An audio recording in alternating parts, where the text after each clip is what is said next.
Hammangiz xabaringiz bor, bugungi kunda barcha o'quv ta'lim muassasalarida, mehnat jamoalarida mana shunday g'azalxonlik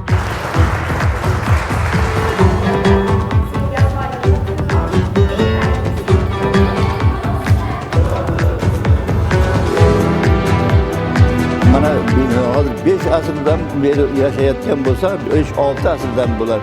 Biz ichimizda, biz dilimizda, biz tilimizda yashayotgan bo'lsa, bundan keyin ham to hayot bor ekan bular yashab qoladi. Insonning nomini abadiy qiladigan narsa demak, faqatgina uni qoldirgan o'zidan yaxshi izlari va asarlari deb bilamiz. Qiluvchi narsa uni umri emas, balki uni o'zidan qoldirgan izi. Bulbul muborga degan borini She'riyat mulkining sultoni Mir Alisher Navoiy 1441-yil 9-fevralda Hirot shahrida dunyoga kelgan.